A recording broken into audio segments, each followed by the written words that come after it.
चित्रांगदा, भगवान आप? तुम पहली कन्या हो जिसने कामदेव का आह्वान किया है, इसलिए मैंने आने में तनिक भी विलंब नहीं किया। मैं प्रसन्न हूं। तुम्हारा क्या मंगल करूं? भगवान कामदेव, मैं एक बहुत जटिल समस्या में फंस गई हूं। मुझे इससे निकलने का कोई मार्ग नहीं मिल रहा है। यदि हमारा हाथ पकड़कर तुम किसी भी संकट से बाहर निकल सकती हो तो हमारा हाथ प्रस्तुत है। बताओ, क्या समस्या है तुम्हारी देवी? भगवान, मैंने संसार में कन्या बनकर जन्म लिया, किंतु मेरे पिताश्री ने मुझे बालक की तरह पाला। मैं बालक की सोच में इस प्रकार ढल चुकी थी कि मेरा शरीर तो कन्या का रहा, किंतु मेरा मस्तिष्क, मेरे विचार, मेरी भावनाएं सब पुरुषों के समान हो चुके थे। मैं भूल चुकी थी कि मैं एक कन्या हूं। पर जिस दिन मैंने पांडुपुत्र अर्जुन को देखा, उस दिन अचानक मेरे भीतर सोई हुई नारी अंगड़ाई लेकर जाग गई। देवी, तुम तो कह रही थी कि तुम बहुत बड़ी समस्या में फंस गई हो और उससे निकलने का मार्ग भी नहीं मिल रहा है तुम्हें। हाँ भगवान। एक नारी की इससे बड़ी समस्या क्या हो सकती है कि वो अपने नारीत्व को ही भूल जाए। नारी तो उस अदृश्य चित्रकार का बनाया हुआ सबसे सुंदर चित्र है, परंतु इस समस्या से तो पांडुपुत्र अर्जुन ने तुम्हें पहले ही दृष्टि में बाहर निकाल दिया। कदाचित तुम्हारे अंदर सोई हुई नारी को किसी ऐसी ही दृष्टि की आवश्यकता थी जो तुम्हारे शरीर के यौवन को गुदगुदा कर जगा दे। तुम्हारी समस्या का निदान तो हो चुका है देवी, अब और क्या रह गया है?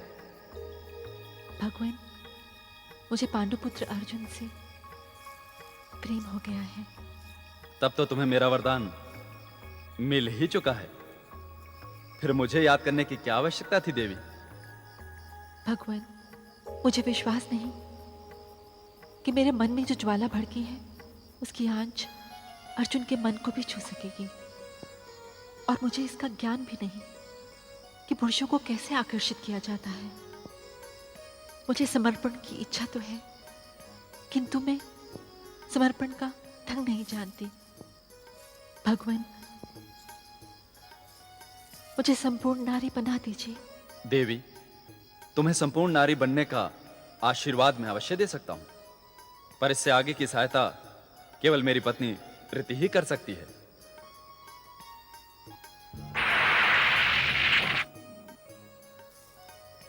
आयुष्मान भव।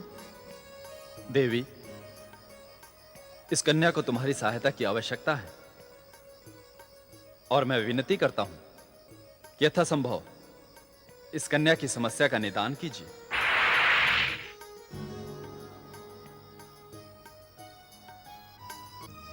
तुम्हारी समस्या मैंने सुन ली है कन्या, परंतु तुम्हें मेरा परामर्श स्वीकार करना होगा।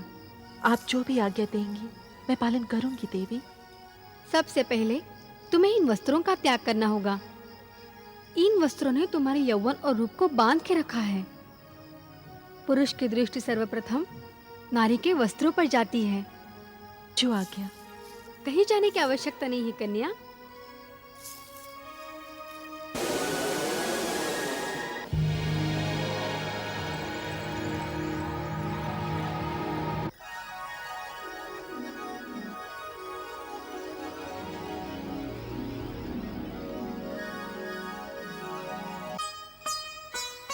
स्वयं को इस वेशभूषा में देखकर कैसा लग रहा है? मैंने तो पहली बार अपने तन पर कन्याओं की वेशभूषा देखी है। मुझे तो विचित्र सी लज्जा का आभास हो रहा है। लज्जा का नहीं, नारी होने का आभास। नारी के लिए लज्जा उसका सर्वश्रेष्ठ आभूषण होता है। अच्छा, एक बात बताओ, तुम्हें पता है चितवनों का क्या प्रयोग होता है? नहीं देवी। जो अपनी बात अपने मुख से ना कह सके वो चितवनों के भाव से कह दे। नारी के चितवन और नेत्र उसके सबसे बड़े शस्त्र होते हैं।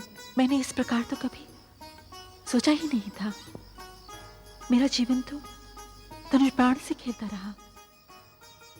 नारी जब नेत्रों को धनुष बनाकर उससे चितवन का बाण छोड़ती है तो उसका बाण पुरुष के हृदय के आर पार हो जाता है। वो जब अपनी पलकें उठाकर गिराती है तो नभ के तारे झुक जाते हैं और जब वो उन्हें गिराकर उठाती है तो समय के पांव रुक जाते हैं। उसके होठों की भीगी मुस्कान पुरुष के मन को भिगो देती है। ऐसे इठलाती बलखाती हुई जैसे बसंत की धीमी बयार हो, देखने वाले के हृदय के टुकड़े टुकड़े हो जाए। हरी हरी घास पर बिखरे हुए ओस के मोती भी न टूटे। मैं ये सब कहाँ से लाऊंगी देवी? ये सब नारी के भीतर होता है। उसे ये सब छीनकर भीतर से बाहर लाना होता है। प्रकृति ने ये अनमोल कोश हर नारी के भीतर छिपा रखा है। प्रयत्न करो और देखो प्रकृति ने तुम्हें क्या नहीं दिया है। मैं जाती हूँ। मुझे जब भी स्मरण करोगी अपने समीप पाओगी। आयुष्मान भव।